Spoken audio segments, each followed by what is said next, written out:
Emosi. Ya, emosi. Apa itu emosi? Ada yang tahu apa itu emosi? Emosi ialah perasaan yang intens yang ditujukan kepada seseorang atau reaksi terhadap kejadian. Menurut Daniel Goleman, emosi menunjuk pada suatu perasaan dan pikiran yang khas, suatu kejadian biologis dan psikologis, dan serangkaian kecenderungan untuk bertindak. Emosi pada dasarnya adalah dorongan untuk bertindak. Daniel Goleman juga mengidentifikasikan sejumlah kelompok emosi. Goleman juga mengidentifikasikan sejumlah kelompok emosi, yaitu menjadi 8 kelompok, yaitu ada marah, kepedihan, rasa takut, kenikmatan, cinta, terkejut, jengkel, dan malu. Dan seperti di layar tersebut dapat kita lihat beberapa kelompoknya. Kemudian proses emosi. Menurut Lewis and Rosblum, ada 5 tahapan proses terjadinya emosi dalam diri, yang akan saya jelaskan satu persatu sebagai berikut. Yang pertama ada elicitors. Elicitors yaitu adanya dorongan peristiwa yang terjadi.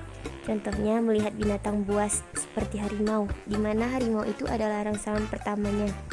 Kemudian ada receptors. Receptors yaitu kegiatan yang berpusat pada sistem saraf, di mana setelah indera atau sebagai penerima awal menerima rangsangan dari luar seperti melihat harimau tadi, maka rangsangan tersebut ke otak sebagai pusat sistem saraf. Di tahapan ini, otak kita menerima rangsangan yang diberikan oleh mata. Kemudian state. State yaitu perubahan spesifik yang terjadi dalam aspek fisiologi setelah rangsangan itu diterima oleh otak, seperti berupa detak jantung yang keras. Kemudian ada expression. Expression yaitu terjadinya perubahan pada daerah yang dapat diamati atau rasiologis, seperti pada wajah yang tegang mengeluarkan suara yang keras. Selanjutnya yang kelima yaitu experience. Experience yaitu persepsi dan interpretasi individu pada kondisi emosional dari pengalaman pribadinya. Jadi timbul perasaan yang takut yang ditujukan dengan ekspresi sedih. Kemudian ada aspek emosi.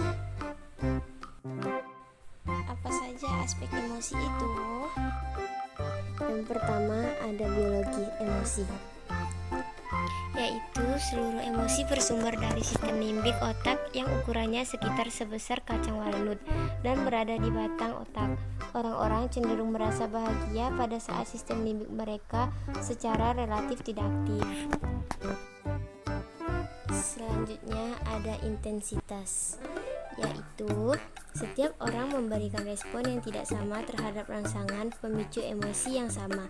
Dalam beberapa kasus, kepribadian menjadi penyebab perbedaan tersebut. Selanjutnya ada frekuensi dan durasi, yaitu suksesnya pemenuhan tuntutan emosional seseorang karyawan dari suatu pekerjaan tidak hanya tergantung dari emosi-emosi yang harus ditunjukkan dan intensitasnya juga pada seberapa sering. Selanjutnya ada rasionalitas dan emosi. Emosi merupakan penting terhadap pemikiran yang rasional, sebab emosi memberikan informasi penting tentang pemahaman terhadap dunia sekitar.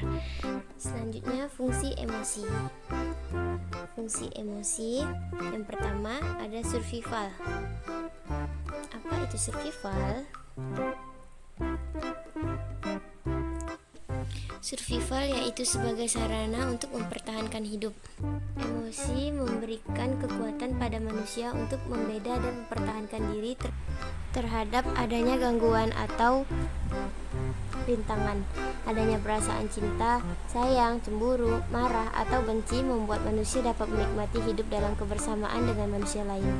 Selanjutnya ada energizer, yaitu sebagai pembangkit energi. Emosi dapat memberikan kita semangat dalam bekerja, bahkan juga semangat untuk hidup, seperti perasaan cinta dan sayang. Namun, emosi juga dapat memberikan dampak negatif yang membuat kita merasakan hari-hari yang suram dan nyaris tidak ada semangat untuk hidup, seperti perasaan sedih dan benci. Messenger, yaitu sebagai pembawa pesan. Emosi memberitahu kita bagaimana keadaan orang yang berada di sekitar kita, terutama orang-orang yang kita cintai dan sayangi, sehingga kita dapat memahami dan melakukan sesuatu yang tepat dengan kondisi tersebut. Bayangkan jika tidak ada emosi, kita tidak tahu bahwa sekitar kita ada orang yang sedih karena suatu hal. Selanjutnya, perilaku emosi. Yang pertama ada emosi bahagia, yang ditandai dengan perasaan yang senang, ceria, gembira, dan kepuasan dan kesejahteraan.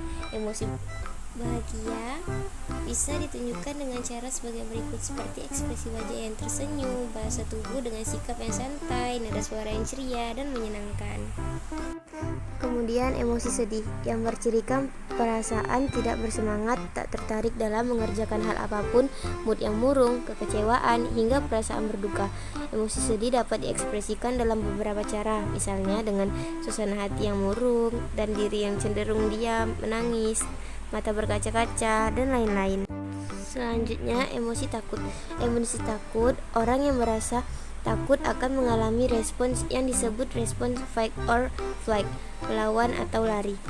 Emosi takut dapat ditunjukkan dengan cara berikut ini. Ekspresi wajah yang khas seperti melebarkan mata dan menarik dagu ke bawah, berteriak histeris atau scream, loncat, berlari, menunduk, dan lain-lain, seperti yang telah tertera pada layar tadi. Kemudian ada emosi jijik. Emosi jijik dapat berasal dari banyak hal, termasuk rasa pemandangan atau bau yang tidak menyenangkan.